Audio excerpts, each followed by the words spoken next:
Vamos chamar o nosso Paulo Dallanora Macedo, direto de Lisboa, para essa conversa? Paulo, tá tudo pronto por aí? Venha para cá. Não está tudo pronto? Está tudo pronto? Eu adoro esse suspense. Está tudo pronto, olha só. Paulo Dallanora Macedo, tudo bem? Tudo bom? Bom dia, Beatriz, tudo bem?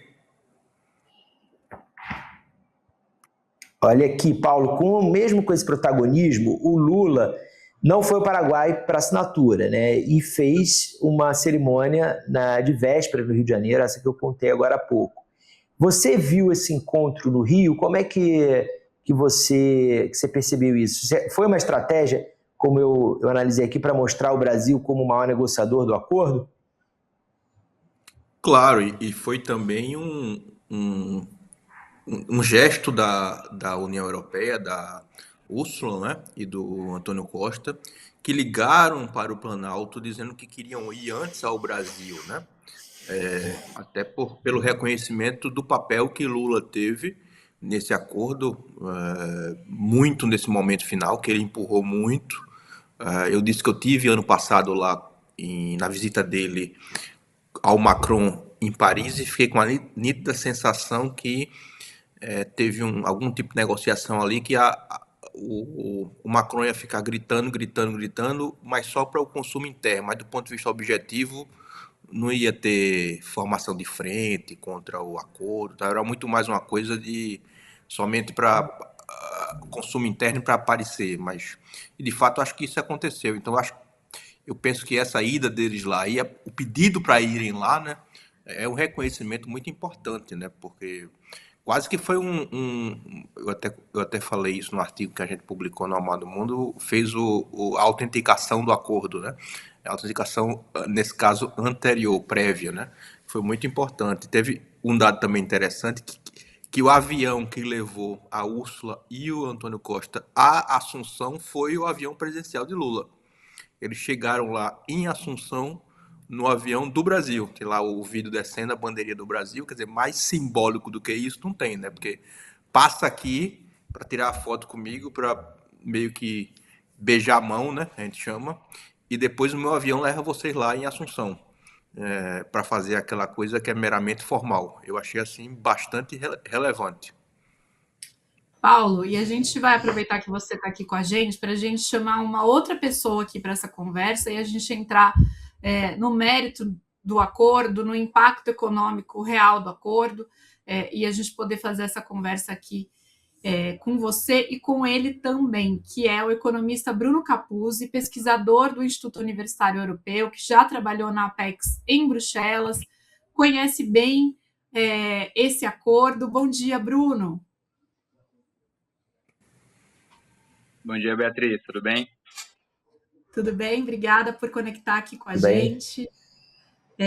Bruno, já começo aqui com você. Quando a gente olha para além do anúncio político, né, o que esse acordo significa na vida das pessoas? Então, quem está assistindo a gente e está ouvindo a gente falar há semanas, meses aqui sobre acordo União Europeia-Mercosul, ou ouvindo falar sobre isso há anos, na verdade, né?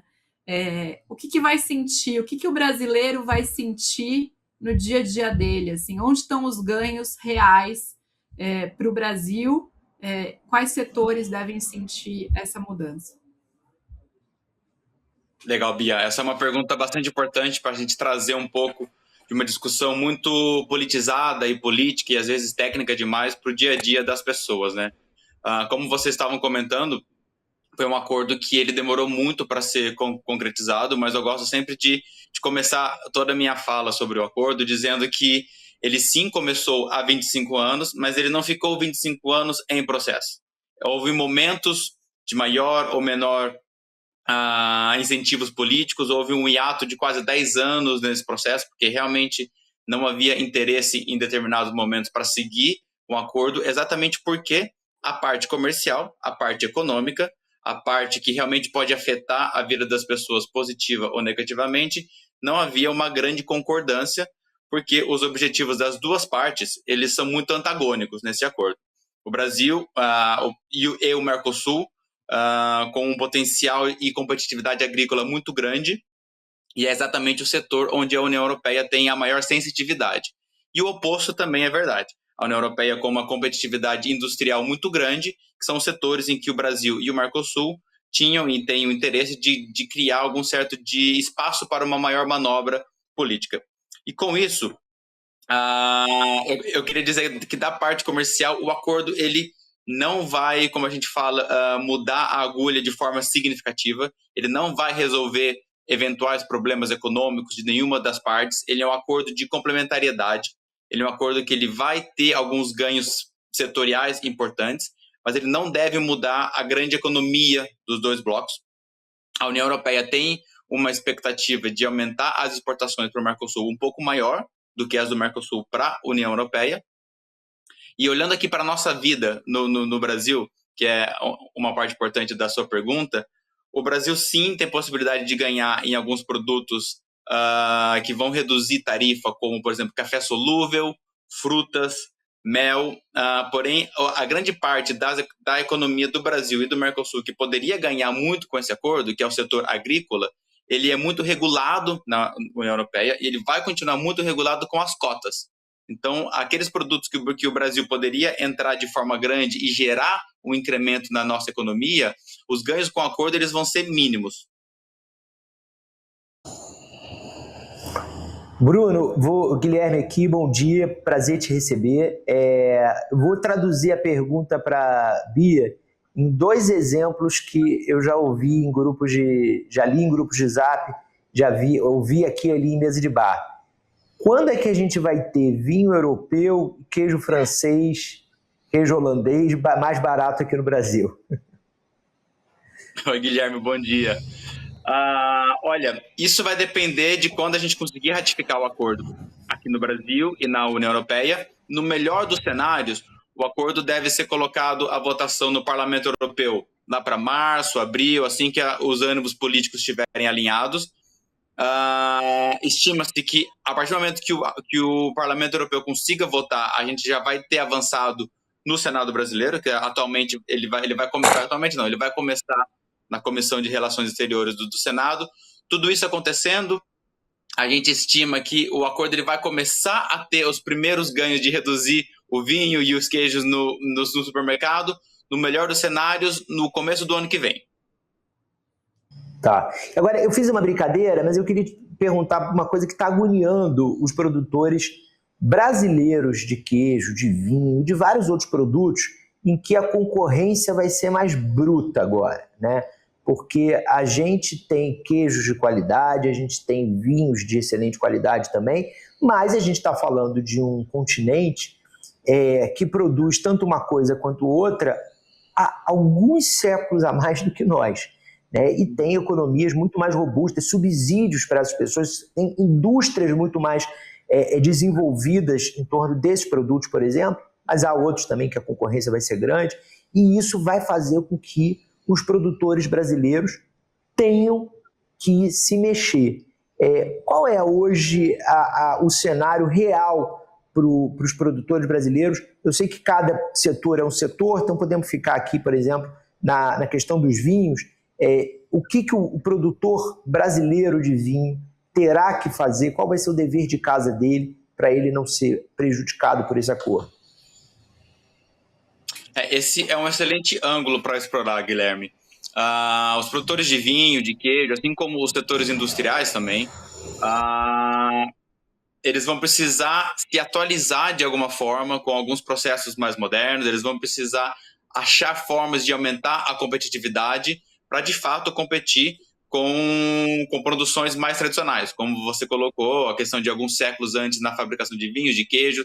A mesma coisa acontece na parte industrial, na parte de máquinas, equipamentos, na parte de carros.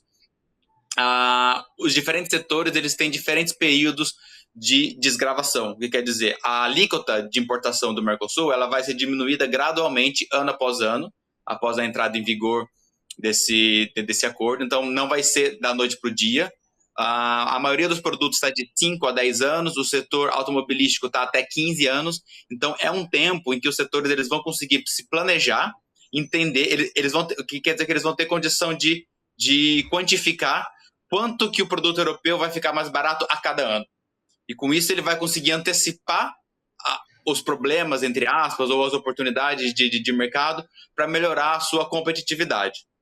Agora, a questão do dever de casa, como você mesmo colocou, cada setor vai ter o seu gargalo de competitividade, onde vai ser mais interessante, talvez trabalhar com troca de insumos, talvez trabalhar com troca de fornecedores, talvez trabalhar com a otimização da linha produtiva, mas eu acho que é importante rechaçar, mais uma vez, que isso vai ser de uma forma escalonada e planejada. Paulo, quer entrar na conversa? E Bruno, Paulo, prazer, tudo bem? Eu também sou economista, mas não sou praticante, não. Acredito que, olhando um pouco do setor de vinho, que eu olho um pouco, porque eu também sou sócio do restaurante Lisboa, e aí acabei que tive que estudar um pouco sobre isso. Eu acredito que o impacto no setor de vinho não vai ser tão forte assim no Brasil, pela questão do frete, que ainda vai ter um peso importante no transporte do vinho, né? Você tira o imposto, mas tem ainda o custo de frete, né? Que é representativo nesse caso. E o vinho, quando você coloca o custo do frete no vinho mais barato europeu, que competiria mais de frente com o vinho brasileiro, ele não vai chegar no Brasil tão mais barato do que o vinho brasileiro, porque o custo do frete é representativo.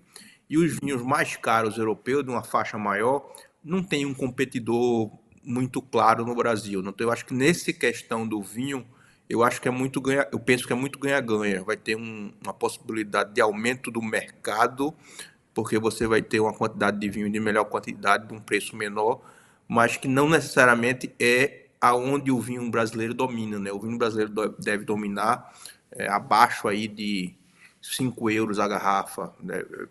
E esse preço de 5 euros a garrafa, quando você vai trazer o vinho europeu, mesmo sem o imposto, o frete ainda pesa muito. Oi, Paulo, bom dia. Sim, eu não sou especialista no setor de vinho, é um setor um pouco específico aqui no Brasil, né? Ele não tem as dimensões e as proporções que o setor de vinho tem na Europa, por exemplo, como você muito bem colocou. Então, ele é um setor que ele me parece ser menos sensível ao preço, realmente.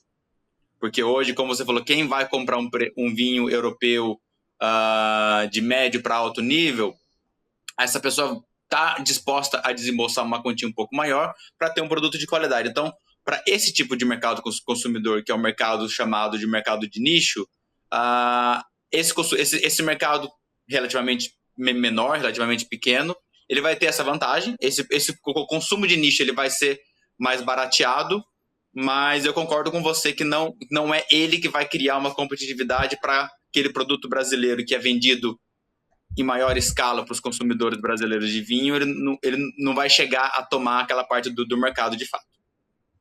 Mas vai ser um fator positivo, porque você vai ter mais vinhos e aí acaba que, quando todo cresce, a sua parcela cresce. Estou querendo dizer que para o produtor de vinho brasileiro pode parecer contraproducente, mas não é uma notícia ruim ter mais vinhos europeus sem imposto no Brasil, porque o que vai vir muito não vai ser o vinho mais barato, que é onde o Brasil tem mais vinho, vai vir o vinho de médio alto, que o Brasil não tem. Mas você vai ter mais gente tomando vinho, mesmo o vinho mais caro. Isso é positivo para o mercado como um todo. Queijo é outra coisa, não sei, não entendo bem, mas vinho, acredito que é positivo para o mercado brasileiro, mesmo para o produtor de vinho. O Bruno, tem uma pergunta aqui da nossa comunidade, que tem algumas perguntas, mas tem uma que acho que vale trazer aqui para você. A seguinte pergunta: o acordo prevê transferência tecnológica? As indústrias brasileiras conseguirão se beneficiar? Como que você responde aí para a nossa comunidade? A transferência de tecnologia não é uma coisa negociada, geralmente, nesse tipo de tratado. Ela não está prevista no acordo com a União Europeia. Nesse caso, para benefícios da indústria brasileira, eu acredito que vai ser uma coisa mais intra-indústria. Porque hoje a gente tem uma parcela muito grande do setor industrial brasileiro que ele é capital estrangeiro. E dentro do capital estrangeiro, uma parcela significativa de capital estrangeiro de origem europeia. quer dizer que são empresas de origem europeia que são estabilizadas no Brasil, em grande parte porque o Brasil sempre teve uma proteção para o seu parque industrial grande, então as empresas tinham e têm um incentivo de se estabilizar no Brasil, de montar a fábrica no Brasil e fazer parte do seu processo produtivo aqui no nosso país. Alguma parte do setor industrial, ele trabalha com planejamentos de produção globais. Eu acho que o setor químico é um grande exemplo disso. A gente tem alguns países no mundo com indústria química, alguns poucos players mundiais, e a produção é quase que, entre aspas, dividida entre o que uma empresa de capital europeu produz na Europa, não produz no Brasil, não produz na Argentina, não produz nos Estados Unidos, e fazem essas trocas intra-company, que a gente chama. Eu acho que podendo fazer trocas intra-company e não intra-company, todo tipo de trocas comerciais no setor industrial facilitadas por conta do acordo, eu acho que a indústria brasileira ela vai ter sim uma vantagem em relação a outras partes do mundo, exatamente por criar uma maior atratividade para esse capital estrangeiro de se estabilizar no Brasil e inserir o Brasil nas cadeias globais de valor. Só um último comentário rápido nessa sua pergunta, que eu acho que foi muito importante. Está conectado com uma parte central geradora de pesquisa e desenvolvimento, como a União Europeia, é um elemento muito importante para o Brasil aumentar a sua participação nas cadeias globais de valor, porque a gente vai conseguir fazer trocas entre os setores industriais europeus e brasileiros que podem levar, direta ou indiretamente, à transferência de tecnologia. O que eu quero dizer com isso? Que hoje, se para fazer comércio com o Brasil, as empresas têm que levar em consideração uma tarifa um pouco mais alta, lembrando que no setor industrial ela chega até 35% para entrar no Mercosul. Então, ao diminuir essa tarifa gradualmente ao longo dos anos, a gente consegue diminuir o custo de fazer comércio com o Brasil e, consequentemente, de fazer comércio a partir do Brasil para as outras partes do mundo. Sim. Deixa eu te perguntar uma coisa, pensando na nossa indústria, o que a gente tem de potencial industrial para chegar melhor agora na Europa, né? É claro que a gente fala de indústria no Brasil, a primeira coisa que a gente pensa para exportar, a primeira coisa que a gente pensa é avião e pensa na Embraer.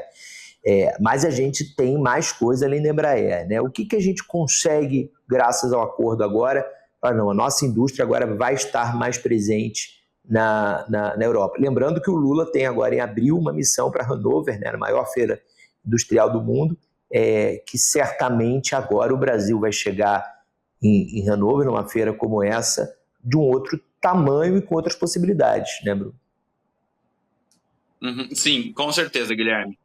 Eu acho que na parte da indústria de transformação, os setores que vão conseguir ganhar uma maior competitividade ou se colocar melhor na União Europeia são alguns setores mais nichados. E nem como a gente estava conversando com o Vinho, eu acho que continuará sendo difícil para a grande indústria de transformação brasileira, para a gente pensar nos setores de máquinas e equipamentos como um todo, se colocar na União Europeia, porque, de novo, a tecnologia vem de lá, o berço industrial é de lá.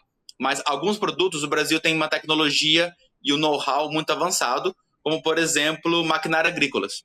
Até mesmo pelo perfil de uma agroindústria pujante no Brasil, o Brasil teve condição de desenvolver um maquinário agrícola diferente de outras partes do mundo.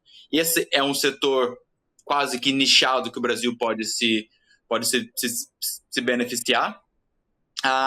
Elementos da agroindústria também, porque a gente sempre... Quando a gente pensa em agro, a gente pensa nas commodities agrícolas, mas tem muita tecnologia atrás de uma produção, por exemplo, de um café solúvel, que é um dos produtos que pode se beneficiar, porque hoje o padrão de exportação brasileira no setor da agroindústria é exportação de commodities verdes, que é o café verde, é a soja, é a parte mais básica das commodities, e entrar com produtos já a partir de alguns elementos de industrialização são difíceis por conta de tarifas de importação. Então, tendo diminuição das barreiras para o café solúvel, para o óleo de soja, para o farelo de soja, a gente vai aumentar a industrialização disso.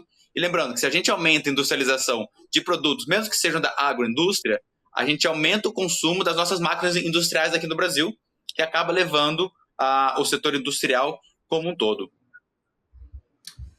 Bruno, acho que não tem como a gente falar desse acordo sem falar das tais cláusulas ambientais, né, que foram um tema relevante aí nos últimos anos nessa negociação. Então, queria sua leitura sobre como ficou no texto final, né, esses requisitos ambientais aí que vinham sendo cobrados pela Europa com relação ao Mercosul, se isso ficou equilibrado, se isso no futuro pode representar alguma dificuldade, algum obstáculo para o Brasil, enfim, uma leitura sua com relação a esse aspecto do acordo.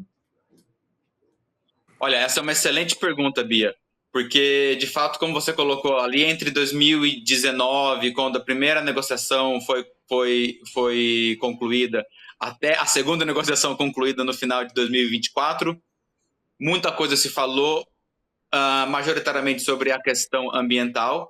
As novas cláusulas que foram inseridas no tratado, agora sendo bastante objetivo, a minha leitura é que elas contêm uma reescrita do que o tratado ele já tinha. Foi explicitada de uma forma um pouco mais visível as cláusulas ambientais do capítulo de comércio e desenvolvimento sustentável, que já estavam presentes naquela negociação de 2019. Foi sim uma sinalização importante para a sociedade civil europeia e mundial, que estava com muitas razões de olho no acordo. Porém, eu, olhando de forma bem objetiva para o texto, eu não vi grandes mudanças do que já estava acordado.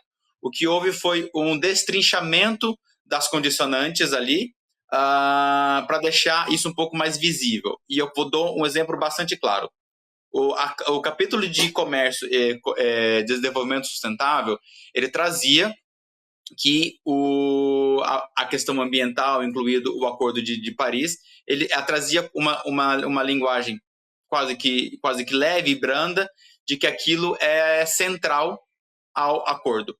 A nova leitura, ele traz que o descumprimento de acordos internacionais ambientais, aí uma menção textual e verbal ao Acordo de Paris, pode levar ao encerramento das concessões no âmbito desse acordo. Então, ele coloca um pouco mais, ele verbaliza que o quê? Se a Argentina sair do Acordo de Paris, como o presidente Milei anunciou, que estava avaliando, a Argentina seria excluída dos benefícios do acordo. Então isso está verbalizado no acordo. Grande parte das críticas permanecem com relação a esse capítulo, porque não está dentro do sistema de solução de controvérsias do acordo.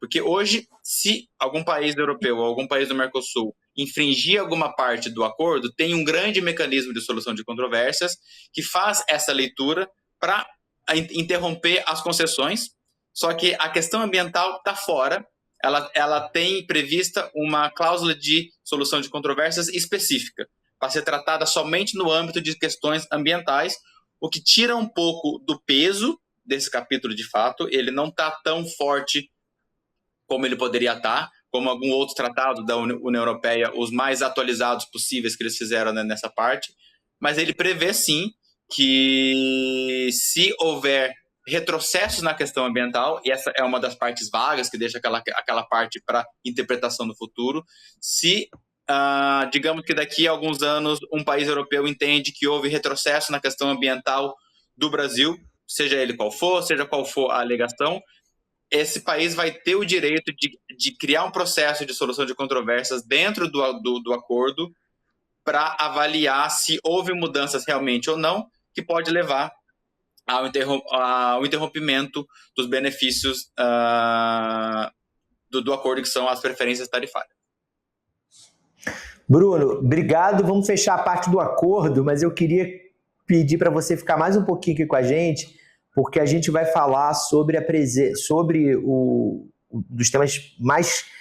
acho que é o tema hoje mais quente do noticiário global, que é a crise entre a União Europeia e Estados Unidos a partir da Groenlândia, né, tendo a Groenlândia como eixo central, mas que se desdobrou também numa possível crise de comércio mundial. Queria pedir para você ficar um pouquinho aqui, só vamos introduzir o assunto e queria explorar um pouquinho mais o seu conhecimento.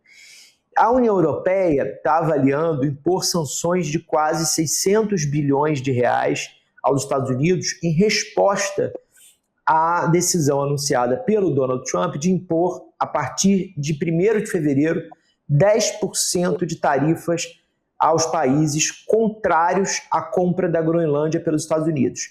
E possivelmente subindo para 25% em junho essas tarifas, né? Caso não seja alcançado o que o Trump vem chamando de um acordo para a compra completa e total da Groenlândia. Quer dizer, é mais uma vez o Donald Trump usando tarifa comercial numa questão política, né? A gente viu isso com a gente, outros países também viram isso desde o início do Trump 2.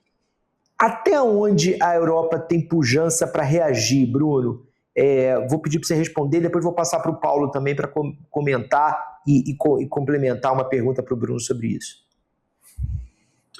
Olha, Guilherme, eu acho que eu não preciso nem falar o quão novo isso é no cenário comercial global, quão não precedente é esse tipo de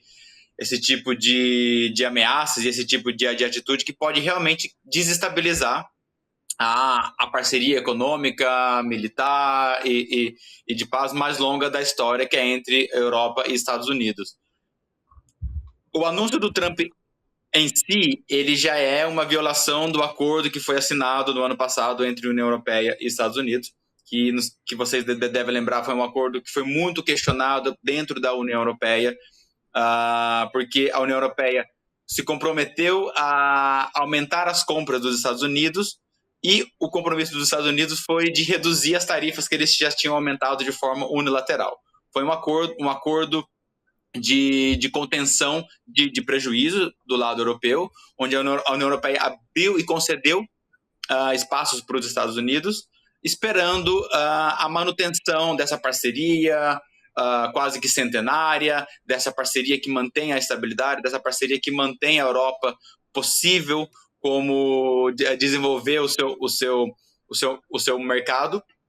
Porém, agora, esse primeiro momento de um anúncio de retaliação da União Europeia, como eu falei, não é precedente na história entre os países. A União Europeia tem sim um mecanismo que eles chamam de anticoerção econômica, aprovado precisamente para casos como este, quando uma potência estrangeira ameaça economicamente a União Europeia ou um país membro. A União Europeia tem esse mecanismo legal para aplicar sanções a esses países. O curioso dessa história é que esse mecanismo foi desenhado olhando para a China, na época em que as questões de China com Taiwan se acirraram por conta de um posicionamento da Lituânia, que é um país de economia, população e tamanho relativamente pequeno dentro da União Europeia, fez um posicionamento contrário às ações da China com Taiwan, e a União Europeia desenvolveu esse mecanismo para, entre aspas, se defender economicamente da China. E hoje, a primeira vez que esse mecanismo pode ser de fato utilizado não é contra a China, mas sim contra os Estados Unidos.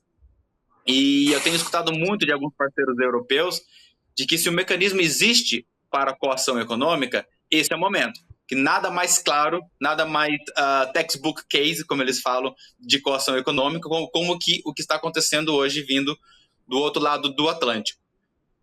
Isso pode desestabilizar de forma significativa a economia e o comércio? Sim, 10% ali entre essas economias que já fazem comércio com base em tarifas muito baixas tem um potencial muito grande.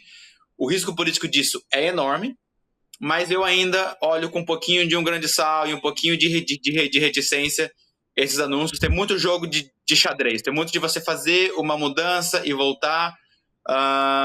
Então, eu esperaria alguns dias até conseguir ter uma visão um pouco mais profunda do que isso pode acontecer de fato nas relações econômicas entre essas duas potências no mundo. Paulo. Veja, eu tenho uma opinião, já até disse aqui, acho que foi há 15 dias atrás, que eu não acredito que Trump vai invadir e tomar a Groenlândia. E assim, a prova disso, não a prova disso, mas um indicativo disso é ele anunciar essa tarifa, né? Porque Se ele fosse invadir e acabou, né? Não precisa de mais do que um porta-aviões, né?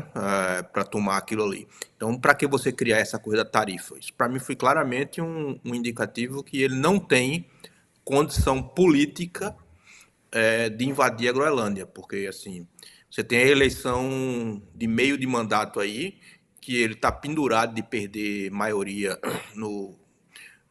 na Câmara e talvez no Senado com uma coisa dessa. Isso é uma coisa que 75% da população americana rejeita. Imagina você fazer uma invasão. Ele já é um presidente extremamente impopular. Então, para mim, essa coisa de tarifa foi indicativo que ele não vai. Se ele quisesse invadir, não tinha conversa de tarifa, né? O segundo ponto é que também não acredito que ele vá para uma briga econômica com a Europa, porque o potencial de perda para ele, claro que para a Europa é muito grande, mas para ele é enorme, novamente, num presidente extremamente impopular, que tem eleição de meio mandato, que ele pode, assim, se ele perder o controle do legislativo, ele sofre um impeachment, porque impeachment de Trump é só uma questão de escolher a pasta, né? Porque tem uns 150 já pronto para fazer, se quisesse, né? Porque ele já descumpriu e abusou, excedeu os poderes presidenciais em vários casos, né? Então, além dessa questão do né, comércio entre os países, as empresas americanas vendem de serviços e produtos não é exportado, não, vende aqui, né? Quase 4 trilhões de dólares. 4 trilhões. Isso é 2 vezes a economia do Brasil. 15% do PIB americano eles vendem aqui. Vendem como? Em serviços, né? Aqui no 2 quarteirões da minha casa tem 2 hotéis americanos, Holiday Inn e Hilton, e 2 McDonald's, aqui 2 quarteirões. Isso é tudo empresa americana, né? Assim, nas lojas, estão empresas que estão aqui dentro da economia. Se você tiver uma guerra comercial, não é só a questão de tarifa. É óbvio que a Europa vai começar a apertar as empresas americanas que estão aqui, né? Para apertar a empresa é só querer, né? Com regulação, com licença, Então, ele não aguenta, a Casa Branca vai fazer uma fila de gente indo lá reclamar, dizendo que a empresa americana não aguenta, né? A gente fala muito em China, os Estados Unidos exporta para a China, mas aqui não é exportação só, não. A empresa americana está aqui, está dentro da economia, está vendendo aqui. Então, assim, é um mercado muito importante para eles. Tem empresas que 25% do mercado é a Europa, porque é um continente estabilizado, com alta renda, etc. Ele não aguenta essa tensão comercial com essas empresas que estão aqui em solo europeu, não. Não acredito de forma alguma. Sim. Olha, claramente isso não vai ser tão cedo, né, Guilherme? E ainda bem que a gente tem, então, o Paulo toda semana aqui com a gente. E o Bruno, já fica o convite para você voltar mais vezes aqui, bater o papo, fazer essa conversa conosco. Você quer falar alguma coisa antes de eu encerrar com eles, Guilherme?